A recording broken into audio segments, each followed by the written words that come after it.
당초 예상보다 헌재의 선고가 미뤄지면서 정치권 안팎에서는 그 배경을 두고서 또 그 속사정을 두고서 여러 추측들이 나오기도 했습니다.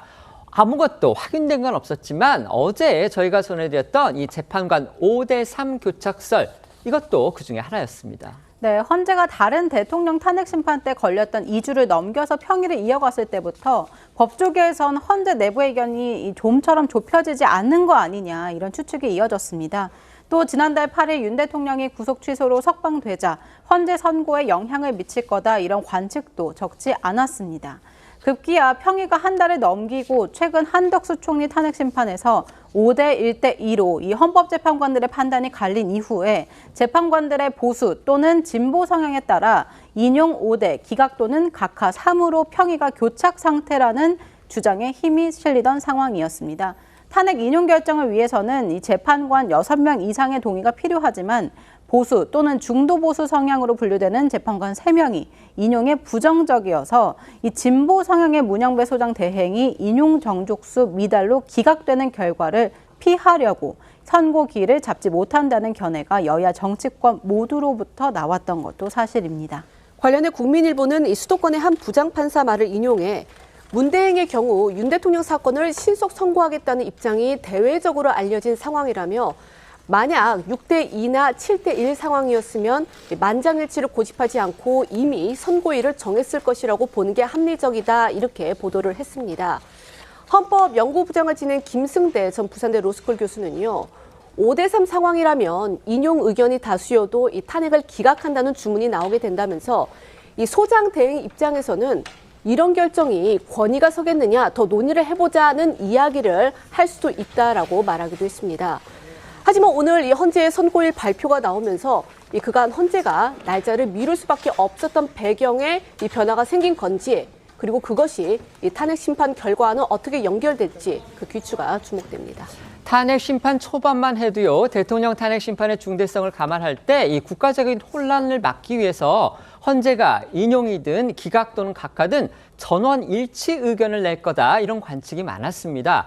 하지만 평의가 장기화하면서 이 결과를 두고서 여러 경우의 수들이 거론되는 거, 이게 또 현실입니다. 네, 현재 정치권에서는 헌법재판관 8명 중에 문재인 전 대통령이 지명한 문영배 대행과 이미선 재판관, 그리고 민주당 추천의 정계선 재판관을 진보 성향으로, 김명수 전 대법원장이 지명한 김형두, 정정미 재판관은 중도 성향으로 분류하고 있고요. 윤석열 대통령이 지명한 정형식 재판관과 국민의힘 추천 조한찬 재판관은 보수 성향으로, 조희대 대법원장이 지명한 김복형 재판관은 중도 보수 성향으로 구분하고 있습니다. 이 때문에 여권에선 보수 성향으로 꼽히는 3명이 기각 또는 각하 의견을 낼 것으로 기대하고 있는데요. 특히 이진숙 방통위원장 탄핵 심판에서 기각 판단을 내린 데 이어 한덕수 권한대행 탄핵 심판에선 헌법재판관을 임명하지 않은 건 위헌도, 위법도 아니다라는 의견을 낸 김복형 재판관이 캐스팅 보트 역할을 할 수 있다고 보는 분위기입니다. 어제 방송에서도 이 헌법재판소의 윤석열 대통령 탄핵 심판 선고 이번 주를 넘길 수도 있고 다음 주로 갈 수도 있다. 심지어 여야 정치권 그리고 법조계 일각에서는 문영배 소장 대행과 이미선 재판관이 퇴임하는 4월 18일 전에 나오지 않을 수도 있다, 이렇게 선고에 지연을 점치는 견해가 우세했습니다. 그런데 오늘 오전에 전격적으로 헌법재판소가 이번 금요일 오전 11시에 대통령 탄핵 심판을 선고하겠다, 이렇게 전격적으로 발표를 했습니다. 아까 저희 기자가 전해드렸듯이 이렇게 중대한 사안의 선고 기일을 정하는 거, 이거는 헌법재판소장, 지금은 소장이 공석이기 때문에 이제 소장 대행이 있죠. 바로 문형배 재판관이 현재 소장 대행을 맡고 있는데, 결국 소장이 그 부분에서 결정적인 키를 행사한다, 열쇠 역할을 한다, 이런 의견이 많습니다. 그렇다면 오늘의 결정도 역시 문형배 소장 대행의 결단의 산물로 봐야 될지, 이게 우선 1차적인 관심사가 되는 겁니다. 어떻게 보십니까? 선고 기일을 정하는 건 재판장의 권한이죠. 그렇기 때문에 문영배 헌법재판소장 권한대행의 의중이 없을 것 같지는 않습니다만, 저는 두 가지를 봅니다. 첫 번째로 결정문이 어느 정도 완결되는 단계가 아닌데 소장이 일방적으로 선고기일을 지정해서 고지하기는 어렵겠죠. 그러니까 헌재 내부적으로 어느 정도 이제 의견 조율에 대해서는 일단락이 됐고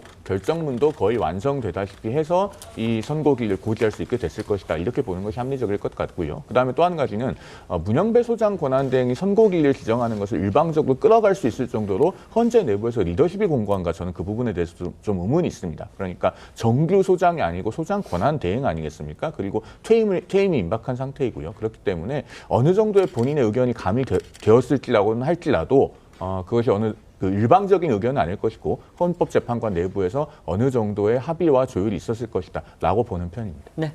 저도 뭐 마차 비슷한 견해인데요. 헌법재판소의 선고기일 지정은 헌법재판소장의 권한이긴 한데 심판 규칙에는 협의를 통해서 결정하도록 돼 있습니다. 지금까지 주요 사건에서도 아마 재판소장의 어떤 이 논의 진척과 관계없이 임의대로 뭐 결정하는 예는 없었고 협의를 통해서 결정하고 충분히 이제 결정할 시기가 됐을 때 선고일을 지정했기 때문에 저도 지금까지 이제 뭐 당초 예상보다 지체됐기 때문에 여러 가지 추측이 나왔었지만 생각보다 안에서는 뭐 실제 일정대로 논의 일정이 진행돼 왔고 지난주 경부터 어느 정도 선고를 위한 쟁점 정리가 마무리됐고 그래서 그에 따라서 평의 자체도 짧게 마지막 쟁점을 정리하고 그 결정문을 정리하는 단계로 오지 않았나. 그래서 오늘쯤 아마 이제 헌법재판소 권한대행이 선고기일을 지정하는 것에 대해서 재판관 8인에 어느 정도